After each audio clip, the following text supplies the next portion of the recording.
everyone, welcome back to Tea and Lit. My name is Lexi, and in today's video we are going to be doing our author spotlight for Oscar Wilde because this month we are reading The Picture of Dorian Gray by him.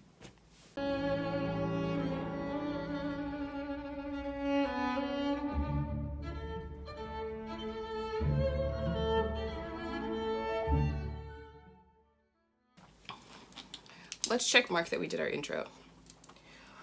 We make lists and then we check them off because they make us feel better about life, liberty, and the pursuit of happiness.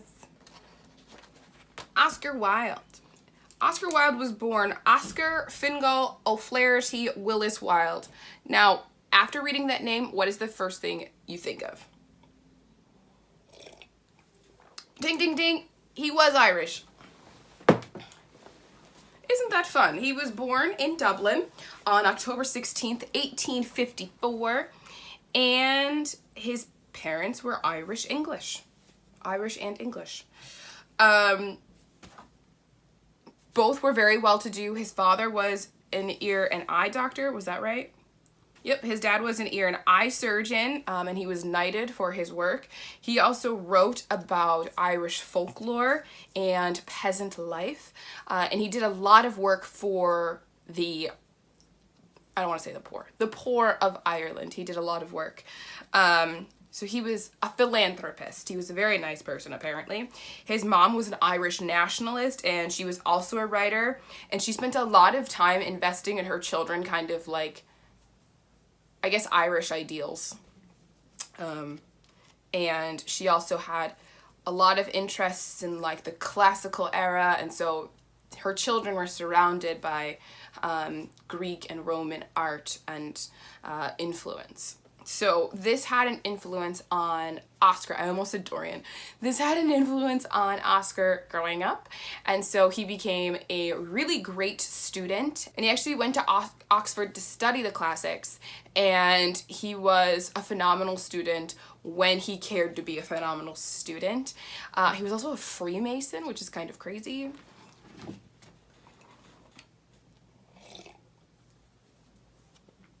I didn't even say his parents' names. His mother's name was Jane, and his father's name was William. He was the second of 3 children, and his older brother's name was Willie, and they seemed like they were really close growing up. They roomed together when they were at uni, and they seemed like they were good pals. His younger sister's name was Iola, Isola. She died at the age of 9 of meningitis. But the boys were close, so that's good. Their mom was very curious about Catholicism, and she would take the boys to church and actually asked a priest to baptize them. And although they were first baptized in the Church of Ireland, which is an Anglican church, a little bit later, she had them baptized Catholic. And that was really interesting. And we even see in a picture of Dorian Gray, the Dorian has a curiosity about Catholicism. I think one of the biggest things that I took away from this book was that the artist definitely puts himself into the artwork. I don't care what Oscar Wilde says in the preface. I don't care what Basil Hallward has to say. Like, after reading a little bit about Oscar Wilde's biography, like, you can see so much of how this book came to be from what is written about him.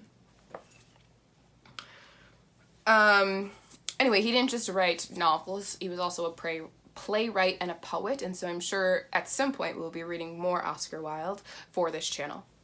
While he was at university, he met a man named Walter Pater, and he kind of... Hello? Yes. Hi. I didn't realize you were filming. It's okay. My bad. It's okay. I didn't announce it. I just kind of tucked in, tucked out. What can I do for you?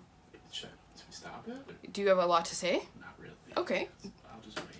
It's okay, go ahead. Uh, We'll just leave this in here for you to play with later. Yeah. Walter Pater said that beauty should be refined and every moment felt to the fullest extent. So you can kind of see where Lord Henry came in as a character. I really should be careful about how I talk about this because this video is going up before the review video. But you get this vibe of we should live for our senses. We should enjoy how we feel. Maybe not enjoy, but we should feel everything. And it does seem like kind of a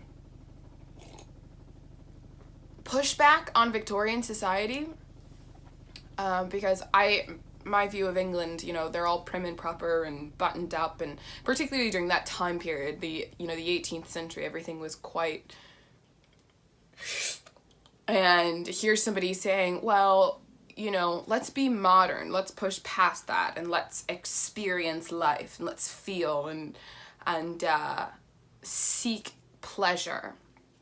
And so because of that, they focused a lot on like the beauty of art and different forms of art as expression. And that really inspired Oscar Wilde when he was a young person, to the point that he became big in the aestheticism movement. And a cursory reading of that kind of does make me think about like what's kind of happening now. So that's kind of interesting to think about. Even because we talk about dark academia here, dark academia is an aesthetic, and so I think it's interesting to consider that. I imagine first of all, Oscar Wilde is one of the like dark academia authors to read, and I imagine that he would probably be kind of on our train. To be totally honest with you, after reading about him, I can see why we have adopted him as our own. Anywho, that pushed him to discuss, write about, hang out with people who were also into the aestheticism movement, which was focused on exploration of oneself and through artistic pursuits. Are you speaking English right now, Lexi? I don't even know. Okay. Oh, talk about that. He preached in the USA. Preached. Your Catholic is showing, darling. He lectured in the USA. I think it was in North Carolina or South Carolina, but there were anti-Irish sentiments that kind of caused him to have trouble here, which sucks. I actually wrote about that, how it's amazing. We have this view, particularly black people and brown people, that like we've just had the shaft the whole time throughout American history, which is fundamentally untrue, and how Catholics generally, or ethnic whites as I call them, have had it really hard too. Irish, Italians, Polish, when they came to this country, they were put into ghettos too. And so I think that black and brown people think they have a monopoly on oppression, and that's not true. Basically, anyone who's not white, rich, Anglo-Saxon, and Protestant has had, at some point, historically, in this country, a very difficult time. And so Oscar Wilde, even as late as the late 1800s, was coming to America to share his ideas, to, you know, explore thought, and was met with a lot of pushback because he was from Ireland, because white Anglo-Saxon Protestants in the United States did not have a tolerance for Irish people. So please don't get it twisted. Black and brown people do not have a monopoly on oppression in the United States, by any means. I mean, for goodness sake, at the beginning of The Godfather we saw that. Or the second Godfather. It may have been in the second Godfather, where you see that all of the Italians are put into ghettos when they get to this country. So that's all I'm saying. That's my 2 cents on that. Later in life, he did get married to somebody. How did I not write that name down? I don't know, but he had 2 sons. Cyril and Vivian. I'm gonna sneeze. And as his marriage started to fall apart, he became friendly with a young man named Robert Ross, who also may or may not have been gay. But basically they were at a club, and somebody had written down that Oscar Wilde was gay, and it was legal to be gay in Victorian England. And so he decided to sue that person to say, this is defamatory.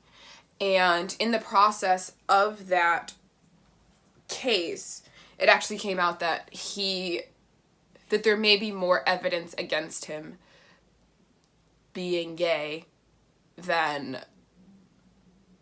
he may have realized. and people asked, and the lawyers asked, like, had he had engagement with male prostitutes and all of these things. And his friends were telling him to go to France, because I guess France at the time, as one would expect, I guess, was a little bit more liberal than the British Isles were. And so, but he kind of wanted to stay and fight. He seems like he was probably a fairly hard-headed character. And he actually lost the case and had to go to jail for 2 years for hard labor. That was like the penalty for it. But while there, I guess the British criminal justice system was really, really bad, and he was severely malnourished, and he fell out one day and popped an eardrum. And eventually that's what caused his death. It is thought that, oh, I forgot to mention, the case bankrupted him. That's important. It's thought that he got cerebral meningitis from an infection in his ear after his ear had popped. And so once he got out of jail, he was very sickly, but he did more writing, and he did work to fix the criminal justice system at the time in the British Isles. So he kind of made his time worth it. His friend Robert Ross was next to him when he died, and he was actually baptized. He got a conditional baptism, which is like, you get baptized if the other baptism wasn't valid. So like, I was conditionally baptized because I'm not sure what the system was when I was christened as a kid. It's considered a baptism if it uses water. I don't want to explain the theology of baptism. If you would like to know the theology of baptism, I think that would be due for a separate video. Basically, he had a conditional baptism at the end of his life, and so he had a fascination with the Catholic Church his whole life. So that was well suited to him. It was something that he wanted. I didn't mention this. He died on November 30th, 1900. He got a posthumous, is that how you say that word? Posthumous pardon in 2017 when the Police and Crime Act Reform Act was signed, which is commonly called Alan Turing's Law. I would highly recommend, I just scratched myself. I would highly recommend you check out the story of Alan Turing, who was a World War II hero. But basically, he saved Western civilization from Nazis and effectively contributed to the end of the war, but he was gay, and he had to be and they tried to chemically castrate him because he was gay, even though he was literally a hero. And so I think it goes to show that we have advanced on socially on homosexual issues, which I would say is good. And so yeah, he was posthumously exonerated, because you shouldn't send people to jail for being gay. But it sucks that it happened that way, because it's probably the reason he died. And think of all the wonderful writings we would still have, or more writings we would have if that hadn't happened. Anyway, please read. I hope I edit this well, because I definitely didn't present it well. Please read A Picture of Dorian Gray with us, and I'll catch you later. Bye!